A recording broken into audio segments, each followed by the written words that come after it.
파편처럼 흩어진 문법 지식을 퍼즐처럼 맞춰보자. 오늘은 중국어의 목적어, 삐위라고 하는 에 대해서 얘기를 나눠보도록 하겠습니다. 자, 목적어라는 거, 이렇게 씁니다. 안녕하세요. 저는 송지연입니다.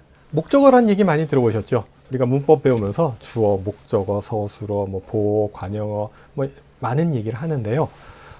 목적어가 뭔지 잘 모르고 있는 분들도 가끔 있는 것 같아요. 자, 목적어가 뭔지를 좀 알면은 중국어 배우는데 조금 쉽게 중국어를 배울 수가 있습니다. 어려운 얘기 아니고요. 쉽고 간단하게 목적어에 대해서 쭉 한번 정리를 해볼게요. 한국어의 목적어는요, 한자로 이렇게 목적어라고 쓰고요. 사전을 찾으면 이렇게 나와 있어요. 타동사가 쓰인 그런 문장에서 이 동작의 대상이 되는 말. 타동사가 쓰인 문장에서 동작의 대상이 된다. 타동사라고 하면은요, 목적어를 필요로 하는 동사를 타동사라고 합니다. 목적어가 필요 없는 동사는 자동사라고 합니다. 자동사, 타동사의 개념을 잘 모르면은 이제 문법이 어려워지는 거예요. 문법을 정확하게 이해하기 위해서는요, 이 문법 용어의 개념을 잡는 게 중요합니다. 자, 일단 목적어 개념 잡읍시다. 타동사가 쓰인 문장에서 동작의 대상이 되는 말. 근데 막상 이 개념을 잡으려고 해도요, 딱 이것만 봤을 때 이게 뭐지? 라는 생각이 들어요. 개념을 정확하게 알기 위해서는 예문을 함께 외우는 것이 중요합니다. 자, 그럼 예문을 한번 볼까요? 우리말에서요, 밥을 먹는다, 너를 사랑한다와 같이 먹는다의 대상, 사랑한다의 대상이 되는 밥과 너가 바로 목적어입니다. 우리말은 목적어 찾는 게 어렵지 않아요. 을, 늘이 붙으면 목적어가 되잖아요. 목적격 조사, 을, 늘이 붙으면 목적어가 되기 때문에 밥을 먹는다, 너를 사랑한다와 같이 이렇게 을, 늘이 붙어 있는 말을 목적어라고 생각하시면 됩니다. 자, 자동사는 목적어가 필요 없는 동사예요. 해가 솟는다. 해가 솟는다. 솟는다에 무슨 을, 늘이 붙여서 말을 만들 수 있어요? 없죠. 그냥 해가 솟는다. 그냥 주어, 서술어 형식으로 목적어 없이도 문장을 만들 수가 있습니다. 이런 동사를 자동사, 목적어가 필요 없는 동사를 자동사라고 하고, 먹는데 밥을 먹는지, 빵을 먹는지, 피자를 먹는지, 햄버거를 먹는지 어떤 대상을 얘기해 줘야 되는 이런 동사들을 타동사라고 합니다. 타동사는 목적어를 필요로 하는 동사, 자동사는 목적어를 필요로 하지 않는 동사라고 알아둡시다. 자, 이게 이제 한국어의 목적어예요. 타동사가 쓰인 문장에서 동작의 대상이 되는 거. 중국어도 마찬가지입니다. 큰 차이 없어요. 일단은 중국어에서는 목적어를 빈어라고 합니다. 빈위라고 해요. 하나 배우면 이렇게 씁니다. 빈위. 그리고 지금 우리 봤던 것처럼 我吃饭 그리고 我爱你에서와 같이 우리말과 같이 밥을 먹는다의 밥, 그리고 나는 너를 사랑한다의 너가 목적어가 됩니다. 이게 빨간 글씨로 쓴 얘네들이 바로 목적어가 되는 겁니다. 나는 밥을 먹습니다. 我吃饭 나는 너를 사랑해. 我爱你 우리말에서는 을, 늘이 붙어서 목적어인 것을 알 수 있는데 중국어에는 을, 늘과 같은 조사가 없잖아요. 그러니까 여기서는요, 어순에 의해서 판단을 해야 됩니다. 수어 뒤에 나오면 목적어고요. 수어 앞에 나오면 주어입니다. 맞죠? 여기도 我爱你, I, 사랑하다라는 말 앞에 나와 있는 我가 주어고요. 니가 목적어가 되는 겁니다. 중국어는 목적어를 비너라고 한다, 비유라고 한다라는 거 알아둡시다. 자, 그러면 이런 문장들 봅시다. 看电影, 买东西, 그 다음에 学汉语. 다 이제 수로 목적어 구조로 되어 있는 것들이에요. 영화를 봅니다. 영화라고 하는 말이 목적어죠. 买东西, 물건을 삽니다. 역시 물건이 목적어고요. 学汉语, 중국어를 배웁니다. 라는 식으로 여기 나와 있는 목적어들의 특징은 뭐예요? 다 동작의 대상입니다. 영화를 봅니다. 看电影. 물건을 삽니다. 买东西. 중국어를 배웁니다. 学汉语. 배우는 대상, 사는 대상, 보는 대상이 이 목적어가 된 거죠. 한국어의 목적어처럼 중국어에서도요, 빈유 목적어 얘네들은 이 동작의 대상이 됩니다. 근데요, 이제부터 나오는 거가 중요합니다. 중국어의 목적어는요, 이 빈유는요, 이 동작의 대상뿐만 아니라 동작이 행해지는 장소, 동작을 행하는 도구 또는 동작의 주체도 목적어 자리에 올 수가 있다는 겁니다. 자, 몇 가지 또 볼까요? 下馆子라는 표현 하세요. 下馆子는 식당에 가다 라는 뜻이에요. 야, 우리 오늘 집에서 해 먹지 말고 나가서 먹자. 我们下馆子吧. 我们去下馆子吧. 뭐 이렇게 얘기해요. 下馆子 하면은 음식점에 가서 먹다, 식당에 가서 먹다, 뭐 레스토랑에서 먹다, 외식하다라는 뜻입니다. 식당에서 먹다라고 할 때요, 吃食堂이라는 말도 있어요. 吃食堂은요, 吃馆子, 下馆子와 좀 다릅니다. 위에 지금 下馆子라고 하는 말은 그래도 비교적 좋은 음식점에 가서 먹는 걸 얘기합니다. 吃食堂이라고 하면은요, 단체 급식을 하는 구내식당 같은 것을 얘기해요. 대학 학생식당이라든지 회사 구내식당에서 먹는 거는 吃食堂이라고 합니다. 좀 좋은 음식점에 가서 먹는 거는 下馆子라고 얘기를 하는 거예요. 그래서 야, 오늘 점심 구내식당에서 먹을까 아니면 나가서 먹을까 이런 얘기할 때 我们下馆子还是吃食堂 이렇게 물어볼 수가 있습니다. 下馆子라고 해도 되고요. 下자 대신에 吃를 써서 吃馆子라고 해도 괜찮습니다. 자, 吃馆子는 외식하다, 吃食堂은 구내식당에서 먹다라는 뜻입니다. 하나 더 볼까요? 念大学 하면 무슨 뜻이에요? 대학에서 공부하다, 대학에 다니다 라는 뜻이 됩니다. 자, 여기서 봅시다. 下, 吃, 念이라는 동사 뒤에 나온 馆子, 食堂, 大学라고 하는 목적어들은요, 대상이 아니에요. 여기서는 동작이나 행위가 이루어지는 장소가 됩니다. 중국어의 목적어, 비너는요, 이 동작을 동작이 이루어지는 장소를 나타내기도 한다라는 거 알아둡시다. 下馆子, 吃馆子, 吃食堂, 念大学 예문으로 외워두세요. 자, 그러면요, 요거 볼까요? 洗冷水, 洗冷水, 洗는 씻다라는 뜻이고 冷水는 차가운 물이에요. 냉수입니다. 그러면은 차가운 물을 씻다가 아니에요. 여기서는요, 차가운 물로 씻다, 물을 가지고 씻다라는 얘기입니다. 写毛笔라고 하면은요, 写 쓰다고요. 毛笔는 붓이란 뜻이에요. 털모자에 펜이라고 하는 붓이라고 하는笔자가 있는데요. 毛笔 하면은 붓을 얘기합니다. 털 달린 붓이죠. 펜이죠. 네. 자, 写毛笔 하면은 붓글씨를 쓰다라는 얘기인데요. 정확하게 보면은 붓을 가지고 쓰다라는 뜻이 되는 거죠. 이 쓰는 이 동작을 행하는 도구가 지금 와 있습니다. 洗冷水도 마찬가지죠. 씻는데 뭘 가지고 씻느냐? 찬물을 가지고 씻는 겁니다. 자, 하나 더 볼까요? 吃大碗, 大碗이라고 하면은 큰 그릇이란 뜻이에요. 그래서 吃大碗 하면 큰 그릇으로 먹는다라는 얘기입니다.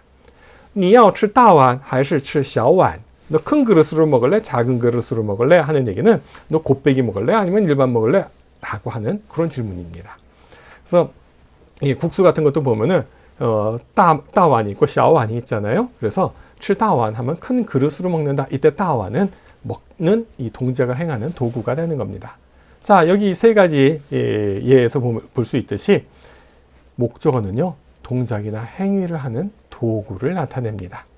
자, 일단 동작의 대상이 목적어가 되기도 하고요. 동작이 이루어지는 장소가 목적어가 되기도 하고요.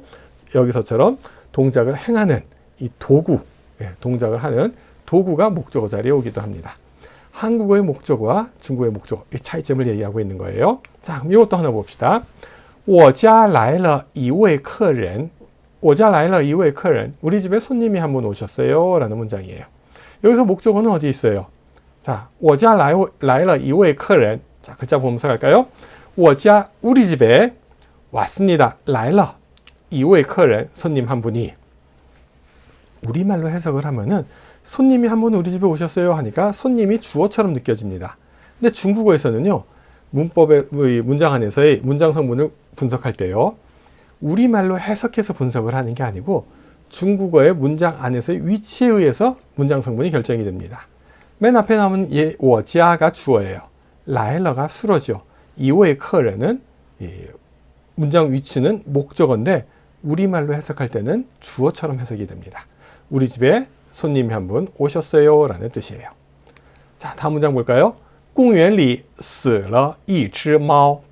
공원에 고양이가 한 마리 죽었어요 라는 문장이에요. 공원이란 말이 주어고요. 死了, 죽었다 라고 하는 말이 수로입니다. 一只猫 하면은 고양이 한 마리예요. 고양이 한 마리가 공원에 죽었어요, 죽어 있어요 하는 얘기예요. 자, 그 다음에요. 桌子上有一本书. 책상 위에 책이 한 권 있어요 라는 문장입니다. 탁자, 책상이라고 하는 이 탁자, 얘가 주어고요. 요 있다라는 말이 수어입니다. 一本书 하면 책 한 권이란 말인데 위치상 얘는 목적어죠. 이 세 문장 전체에서 보면은요. 뒤에 나오는 一位客人,一只猫, 一本书가 다 목적어입니다. 하지만 우리말로 해석하면은 손님이 오셨어요. 고양이가 죽었어요. 책이 있어요. 라는 식으로 다 주어로 해석이 됩니다. 자, 이런 문장에서 동작의 주체 역할을 하는 애들이 다 목적어 자리에 와 있어요. 예. 좀 우리말과 다른 점입니다. 이 주어 자리에는 시간이나 장소를 나타내고 수어 자리에는 존재나 소실이나 출현을 나타내주는 이런 문장들을 갖다가 존현문이라고 합니다. 존현문에서 이 동작의 주체 역할을 하는 애들은 목적어 자리에 있지만 우리말로 주어로 해석이 돼요. 자, 이 동작의 주체가 되는 애들이 바로 이 빨간 글씨로 쓴 얘네들이에요. 我家来了一位客人. 손님이 한 분 우리 집에 오셨어요. 고양이가 한 마리 공원에 죽어 있어요. 책이 한 권 책상에 있어요. 라는 문장인데요. 이때 손님 한 분, 고양이 한 마리, 책 한 권을 주어 자리에 놓지 않고 목적어 자리에 놓습니다. 이유가 뭐예요? 잘 모르는 대상이기 때문에 그렇습니다. 중국어에 정말 중요한 거 하나, 중국어는요, 잘 모르는 대상을 주어 자리에 놓지 않습니다. 주어 자리에 오는 거는요, 확실한 대상, 화자나 청자, 말하는 사람, 듣는 사람이 알고 있는 확실한 대상만 주어 자리에 놓습니다. 그러니까 이 모르는 손님이 집에 왔을 때는 주어 자리에 놓지 못하는 거예요. 주어 자리에는 我家라고 하는 말이 옵니다. 죽어있는 고양이도 누구네 집 고양이인지 몰라요. 그냥 이름도 모르고요. 그러니까 목적어 자리에 놓는다는 얘기예요. 책상 위에 책이 한 권 있는데 이 책이 무슨 소설책인지 영어 책인지 중국어 책인지 내 책인지 네 책인지 몰라요. 이러니까 목적어 자리에 놓는다는 얘기예요. 이런 문장을 존현문이라고 해요. 좀 어렵나요? 좀 쉽게 다시 한번 갈게요. 우리 집에 뭐뭐뭐뭐가 왔어요. 라는 문장을 만들어 봅시다. 좀 전에 했듯이 우리 집에 손님이 한 분 오셨어요. 라고 할 때는 我家来了一位客人이라고 합니다. 이 손님은 잘 모르는 손님이에요. 누구 손님인지도 모르고 예정되지 않은 순간적으로 이렇게 그냥 들이닥친 손님입니다. 우리 집에 손님이 한 분 오셨네요. 하는 얘기예요. 我家来了一位客人. 근데 만약에 내 남자친구가 우리 집에 왔어요. 내 여자친구가 우리 집에 왔어요. 라는 식으로 아는 사람이 왔다고 칩시다. 그럼 어떻게 해요? 我朋友来我家了 라고 얘기합니다. 여기 주어완이라는 말을 하나 더 넣긴 했는데요. 이거 빼고 갑시다. 我朋友, 我男朋友, 내 남자친구가 来我家了, 우리 집에 왔어요. 라는 얘기예요. 우리 집에 놀러 온 거예요. 그죠? 자, 우리 집에 누구누구가 왔어요. 라고 할 때요. 아는 사람이 왔다라고 할 때는 주어 자리에 놓으면 됩니다. 我男朋友来我家了, 내 남자친구가 우리 집에 왔어요. 我女朋友来我家了 하면 돼요. 근데요. 모르는 사람이 왔어요. 그때 어떤 손님이 우리 집에 왔어요. 我家来了一位客人이라고 합니다. 중국어는 잘 모르는 대상 주어 자리에 놓지 않는다. 한 번 더 강조합니다. 자, 예문 하나 더 볼게요. 땡땡땡이 죽었어요. 뭐뭐뭐가 죽었어요. 라고 하는 문장입니다. 공원에 가다 보니까 고양이 한 마리가 죽어 있어요. 누구네 고양이인지 이름이 뭔지 몰라요. 그때는 公园里死了一只猫 라고 합니다. 근데요, 내가 키우던 내 강아지가 죽었어요. 그럼 어떻게 얘기해요? 我的狗死了 이렇게 얘기합니다. 그렇죠? 똑같이 고양이가 죽고 강아지가 죽고 똑같은 상황인데 죽은 대상이 내가 아느냐 모르느냐에 따라서 문장이 달라진다라는 얘기입니다. 모르는 고양이가 죽었어요 할 때는 장소나 시간을 앞에다 둡니다. 公园里死了一只猫 하면 돼요. 근데 내가 키우던 강아지가 죽었어요 하면은 我的狗死了,我的小狗死了 이런 식으로 얘기한다라는 얘기입니다. 구별이 되시죠? 자, 그럼 이거 하나 더 해봅시다. 땡땡땡이 책상 위에 있어요 라고 해볼게요. 모르는 책이에요. 무슨 책인지도 몰라요. 근데 책상 위에 보니까 책이 있어요. 일단 어떻게 얘기해요? 桌子上有一本书 라고 합니다. 근데요, 내 책이 책상 위에 있어요 한다면 어떻게 얘기해요? 我的书放在桌子上 이라고 얘기를 합니다. 我的书放在桌子上. 아버지 책이 책상 위에 있어요도 괜찮고요. 어저께 산 책이 책상 위에 있어요도 괜찮아요. 확실하게 아는 대상은 주어 자리에 놓고요. 모르는 대상일 때는 목적어 자리에 놓습니다. 우리가 작문할 때 주의해야 될 것이 이거예요. 무조건 주어로 해석하지 맙시다. 땡땡땡이 책상 위에 있어요 라고 할 때 이게 땡땡땡이 모르는 대상이다 한다면은 책상이 먼저 주어 자리에 온다라는 얘기예요. 자, 이와 같이 주어 자리에는 시간이나 장소를 나타내는 낱말이 오고요. 중간에 수어 자리에는 존재, 소실, 출현을 나타내는 낱말이 오고 목적어 자리에 오는 낱말이 주어 역할로 주어처럼 해석이 되는 그런 문장을 뭐라고 한다고요? 존현문이라고 합니다. 대표적인 문장 세 문장 다시 한번 씁니다. 我家来了一位客人公园里死了一只猫桌子上有一本书와 같이 앞에 지금 나와 있는 我家 공유의 주어즈는 다 장소를 나타냅니다. 来了 하면은 왔다, 나타난 거죠. 출현입니다. 死了 죽었어요. 이제 이 세상에서 사라졌죠. 소실입니다. 有 있다, 존재입니다. 수로 자리에는 출현이나 소실이나 존재를 나타냅니다. 그리고 그 다음에 나오는 손님, 고양이, 책과 같은 낱말들은 목적어입니다만 우리말로 해석할 때는 주어로 해석이 됩니다. 자, 이런 문장을 존현문이라고 하고요. 어수는 주어, 수로, 목적어예요. 주어가 나오고 수로가 나오고 목적어가 연달아 나옵니다. 근데요, 我爱你와 같이 주어, 수로, 목적어 이런 거는 존현문 아니에요. 예, 시간이나 장소를 나타내는 말이 주어 자리에 오는 겁니다. 그리고요, 수로는요, 존재나 출현이나 소실을 나타내는 낱말이 수로 자리에 옵니다. 그리고 그 다음에 나오는 목적어는요, 동작의 주체가 됩니다. 우리는 주체라고 하면 무조건 주어를 생각하는데요. 중국어에서는 목적어가 동작의 주체가 될 수 있다는 거예요. 오늘 지금 목적어에 대한 얘기하고 있어요. 빙유라고 하는 중국어 목적어를 얘기하고 있습니다. 목적어가 동작의 대상도 되고 동작이 행해지는 장소도 되고 동작을 하는 도구도 되고요. 또 하나 동작의 주체도 될 수 있다는 겁니다. 자, 중국어로 목적어를 뭐라고 한다고요? 네, 비너, 빙유라고 합니다. 이 목적어는 굉장히 다양하잖아요. 그래서 이런 경우도 있어요. 我姓송 하면은 저는 송씨예요. 저는 송가예요. 라는 뜻입니다. 여기서요, 나는 송씨입니다 할 때 이 송이라고 하는 요 말이 목적어입니다. 싱이라고 하는 요 낱말은요, 성이라고 하는 이 명사의 뜻도 있지만 성이 뭐뭐이다라는 동사의 뜻도 있습니다. 그래서 닝구이싱, 넌 성이 뭐니? 물어보면은 我姓송 뭐 이렇게 대답할 수 있죠. 뭐 예의 바르게 免贵姓송 뭐 이런 표현도 할 수 있는데요. 일단 그건 다음에 다시 한번 소개드리기로 하겠고요. 일단 我姓송이라고 할 때 싱은 뭐뭐이다, 성이 뭐뭐이다라는 뜻입니다. 그래서 나는 성이 뭐뭐입니다. 송씨라는 식으로 나는 성이 송씨입니다라고 할 때 我姓송이라고 합니다. 그러면 부정해 봅시다. 나는 성이 뭐 이씨가 아니에요 한다면 어떻게 하면 돼요? 我不姓李 하면 되는 거예요. 이것도 많이 틀린 경우가 뭐냐면은 我的姓不是李 뭐 이렇게 얘기하는 경우도 있어요. 근데 그렇게 얘기할 필요 없습니다. 그냥 我不姓李 하면 돼요. 나는 송이 송씨가 아니에요 한다면은 我不姓송 하면 되는 겁니다. 我姓李 하면은 나는 성이 이씨입니다 라는 뜻이 되는 거죠. 자, 다시 한번 읽어볼까요? 我姓송 하면 나는 송씨입니다.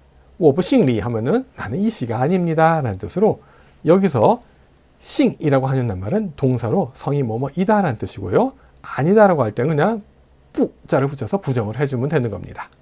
굳이 不是뭐뭐뭐 이렇게 얘기하지 않아도 괜찮다라는 얘기입니다. 자, 목적어 송, 리 얘네들 다 목적어입니다. 자, 예전에 목적어 할 때 이런 얘기도 한번 했었어요. 비 온다 라는 말 어떻게 하죠? 비 오네? 라고 하는 말 어떻게 해요? 예, 下雨了 라고 얘기합니다. 下雨了. 자, 비가 온다 라고 할 때 下雨了 라고 하는데요. 下가 바로 이 수로예요. 유는 목적어입니다.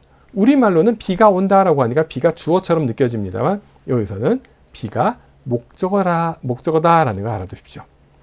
주어가 아니에요. 중국어는 이 어순에 의해서 문장 성분이 결정됩니다. 비가 그쳤다라고 할 때는 어떻게 하면 돼요? 예, 雨停了라고 합니다. 이때 위는 주어입니다. 그리고 팅이 멈추다라고 하는 이 서술어가 되는 거죠. 下雨了할 때는 위가 목적어고요. 雨停了할 때 위는 주어입니다. 우리말에서는 비가 온다, 비가 그쳤다 똑같이 비가라는 말이 주어에 옵니다만 중국어에서는 이게 달라집니다. 중국어는 잘 모르는 대상을 주어 자리에 놓지 않습니다. 雨停了, 비가 그쳤다라는 얘기는 비 그쳤네 라는 얘기는 좀 전에 내리던 그 비가 그쳤다는 얘기잖아요. 그러니까 좀 전에 내리던 비를 내가 봤고 말하는 대상이 그 비가 온 사실을 알고 있기 때문에 이때 비는 알고 있는 대상이기 때문에 주어 자리에 놓을 수 있는 거예요. 근데 비 오네 라고 하는 거는 내가 예상치 못했던 갑자기 비가 쏟아지니까 비 오네 라고 할 때는 下雨了 라고 얘기한다는 겁니다. 중국 사람들이 얘기를 할 때 이건 내가 아니까 주어에 놔야지, 이건 모르니까 목적어에 놔야지 라고 생각을 하고 하는 게 아니라 습관적으로 그게 다 나오는 겁니다. 우리도 그냥 습관적으로 외웁시다. 묻거나 따지지 말고요. 자, 나는 영화표 2장이 있어요 라는 문장 한번 만들어 볼까요? 간단하죠? 我有2张电影票 하면 됩니다. 我 주어입니다. 有 가지고 있다 수로고요. 2张电影票가 목적어예요. 그래서 주어, 수로, 목적어입니다. 이거 존연문이에요? 아니요. 이건 존연문 아니에요. 그러니까 존연문은 뭐라고 했었죠? 주어 자리에 시간이나 장소를 나타내는 말이 온다고 했어요. 이건 주어 자리에 我가 왔잖아요. 이건 존연문 아닙니다. 나는 영화표 2장이 있어요. 이때 영화표 2장은 그냥 목적어예요. 내가 가지고 있는, 소유하고 있는 대상이 되는 겁니다. 존연문에서는요, 이 목적어가 주어 역할을 해요. 주어처럼 해석이 돼요. 그러니까 요거는 존연문이 아닙니다. 존연문은 이런 거예요. 교실에는 학생이 2명 앉아 있어요. 라는, 그런 문장이 이제 존연문이 되는 거죠. 教室里有2个学生 이라는 문장이 있습니다. 교실에는 학생이 2명 있습니다. 자, 여기 보면은요, 교실이라고 하는 장소가 나왔고요. 有 존재하다 라고 하는 동사가 나왔고요. 2个学生이라고 하면 학생 2이죠. 교실에 학생 2명이 있어요. 이런 문장이 존연문입니다. 근데 우리가 주의해야 될 것이 이거예요. 제가 요 짜에다 X표를 하나 이렇게 해놨는데요. 교실에 학생이 2명 있어요 라고 하니까 이 교실이란 뜻 앞에 짜를 넣어서 얘기하는 경우가 종종 있어요. 잘못된 중국어예요. 여기서 요 짜 필요 없습니다. 이거 쓰지 않아도 괜찮아요. 쓰지 않아도 괜찮은 게 아니라 쓰지 않아야 돼요. 존연문에서요, 시간이나 장소를 나타내는 말이 앞에 왔을 때 이 앞에 짜이라고 하는 낱말을 써주지 않는다라는 거 알아두십시오. 여러분 장문할 때 조심하시기 바랍니다. 요 앞에, 요 짜이짜 앞에, 요 教室라고 하는 말 앞에 짜이짜를 넣지 않도록 하시기 바랍니다. 여기 어순, 주어, 수로, 목적어로 된 요 문장이 위에 있는 요 문장이 존연문이고요. 요 문장, 요 아래 짜이를 쓴 요 문장은 틀린 문장이 됩니다. 됐죠? 자, 이렇게 해서 우리 중국어의 목적어, 비너에 대해서 쭉 한번 정리를 했어요. 우리 앞서서 얘기했던 거 한번 쭉 다시 한번 점검을 해봅시다. 일단 동작의 대상이 된다고 했어요. 우리말과 마찬가지예요. 밥을 먹는다. 我吃饭. 판이라고 하는 말이 목적어입니다. 我爱你, 너를 사랑한다. 니라고 하는 말이 목적어입니다. 이런 식으로 수로의 대상이 되는 게 목적어입니다. 그리고 장소를 나타내는 말이 목적어 자리에 올 수 있다고 했어요. 어떤 경우가 있었죠? 吃食堂. 식당에서 밥을 먹는다.